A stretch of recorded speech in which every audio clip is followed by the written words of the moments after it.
since the Commonwealth's earliest days, thousands of men and women have served our community in defense of freedom and liberty. And whereas on November 11th, 1918, after 4 years of conflict, the armistice was signed in the forest of Pompeii by the Allied nations and Germany, ending World War I, the war to end all wars. And whereas in November 2024, the world will commemorate the 106th anniversary of armistice that ended the fighting in World War I at 11 a.m., November 11th, 1918, the 11th hour of the 11th day of the 11th month.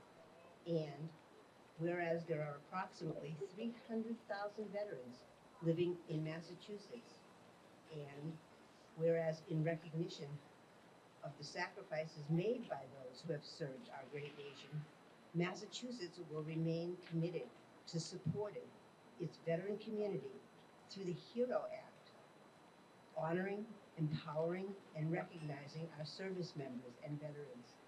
And whereas today we are reminded of the great sacrifices and contributions our veterans have made to our country, and whereas we honor and salute those who serve throughout the and whereas it is appropriate that all Massachusetts residents remember the bravery of those who served their country, so that their dedication and sacrifices serve as of the cost. Now, therefore, I, Maura Healey, Governor of the Commonwealth of Massachusetts, do hereby November 11th, 2024, to be Veterans Day, and urge all residents of the Commonwealth to take cognizance of this event and participate fittingly in its observance. Thank you.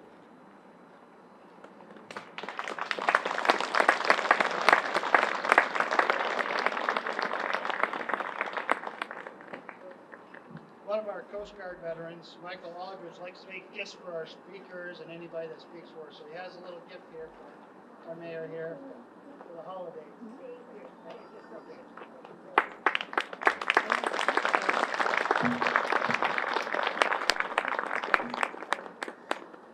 So as the years go on, it's harder and harder for us to find a speaker for this event. So you're stuck with me this year. All right. So I've done many speeches over my career and after my career, so I had difficulty. I was pondering what I wanted to speak about on this Veterans Day. And I was unintentionally inspired by a person in the community who had to leave a picture of one of our esteemed veterans in our country with a hate symbol on her forehead. So I'm going to speak about that veteran today, because he's somebody I've always admired in my life. I'm speaking about Senator John McCain. I'm not going to talk about his politics. I'm going to talk about the man that he was. John McCain followed in his father's footsteps and joined the United States Navy. Senator McCain was commissioned as an ensign and became a naval aviator. He was deployed to Vietnam and was shot down over North Vietnam when his A-4E Skyhawk was hit with a missile over Hanoi. He fractured both his arms and legs when he ejected from the plane, and parachute landed in the Troc Bac Lake. Some North Vietnamese pulled him out of ashore, and instead of giving him the medical aid which is bound by the Geneva Convention, they crushed his shoulder with a rifle butt and bayoneted him. He somehow survived and was sent to Hanoi's main prison, known as the Hanoi Hilton.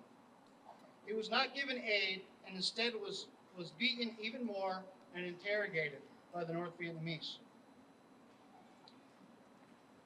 The North Vietnamese then realized his father was an admiral in the Navy and used that as propaganda as his POW status made world news. He was placed in a prison cell with 2 other American POWs who did not expect him to live more than a week, as he was given little medical aid. Months later, he did survive, and he was placed in solitary confinement. Later in that year, his father, John McCain Sr., was named commander of U.S. forces in Vietnam. The North Vietnamese wanted to show mercy for propaganda purposes and wanted to free John McCain. Senator McCain refused unless every man taken prisoner before him was released first. He kept by the POW's code of conduct. He did not use his status for better treatment and or release. Due to this propaganda loss, the North Vietnamese took Senator McCain and put him back in solitary confinement and subjected him to severe torture because of his refusal to be freed before his fellow POWs. He also refused to meet with many groups visiting the prison, as he refused to let his captors get any propaganda victory on him, having him as a prisoner. Under torture and extreme stress, he kept his honor and integrity. The same honor and integrity he would later display as he eventually was released as a POW after 5.5 years and started his life over again back in America. As I said, I'm not here to talk about his politics. I'm going to talk about his character and as a man when it comes to treating his fellow politicians and his willingness to work with others who may not have the same ideology as himself. One of the most memorable things that happened that I can remember while Senator McCain was running for president was a town hall meeting.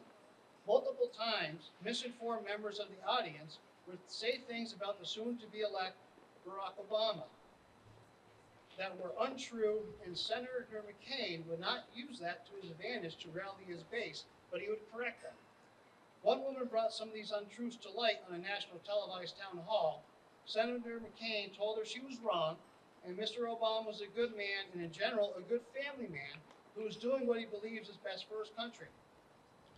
He said that they just had difference of opinions on how to make America better for Americans. Like John McCain, there are veterans all over America, to include here in Greenfield, who continue to serve our communities after they serve their country in the military. They may not be senators, but their impact is felt locally. They're all around you, and you don't know it. We have veterans running youth sports groups. We have sports groups, gathering toys for tots, donating holiday meals and gift cards. We have veterans who spend hours and days doing fundraising events to help fellow veterans and others in our community. We have veterans cooking meals for fellow veterans and also volunteering at food pantries and churches to help our local homeless. In my office, I meet people every day who are veterans. Many I knew as a child and as a young adult, but I did not know they were veterans until they walked in my office. The armed force is based off of many values to include honor and integrity. The majority of our veterans still live these values and instill them throughout their civilian career and in raising of their families.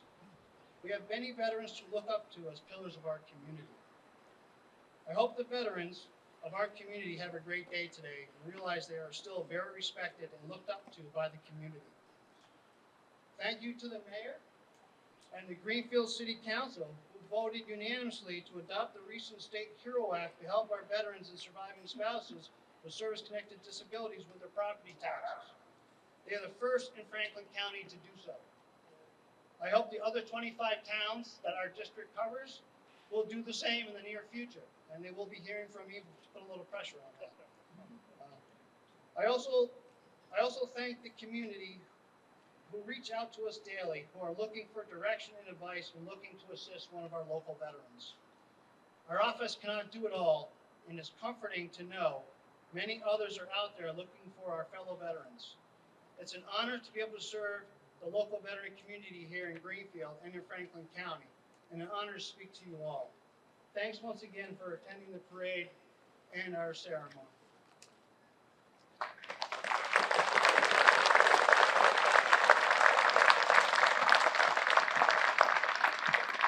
At this time, we're going to have a few things happen. First, I'm going to have a wreath presented, then we'll go into a firing salute, and then we'll play taps, and then the national anthem.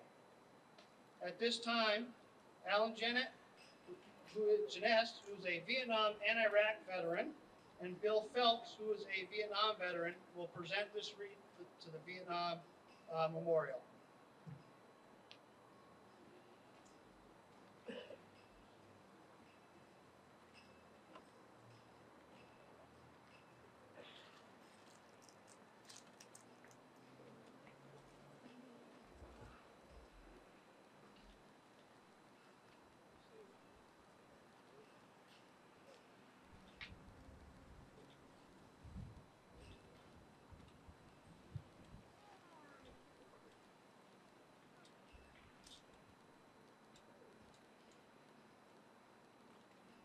present arms.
Thank you to the Greenfield Band. We really appreciate that.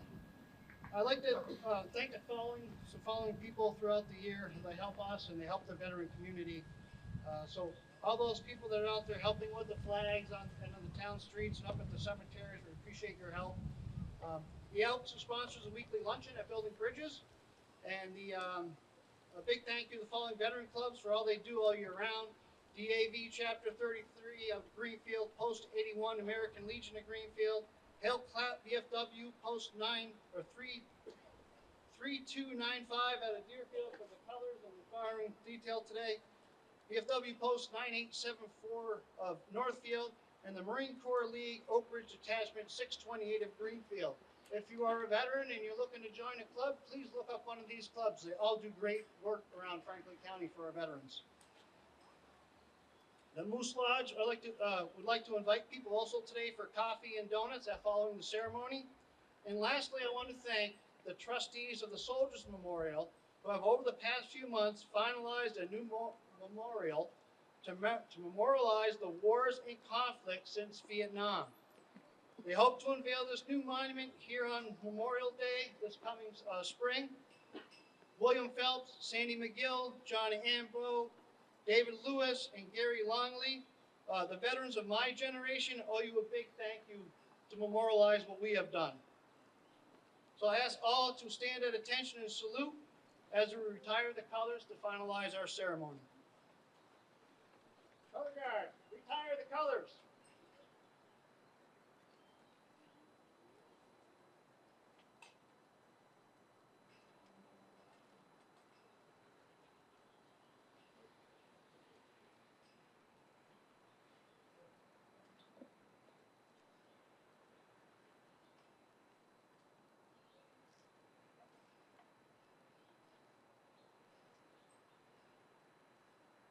Thank you very much, everyone.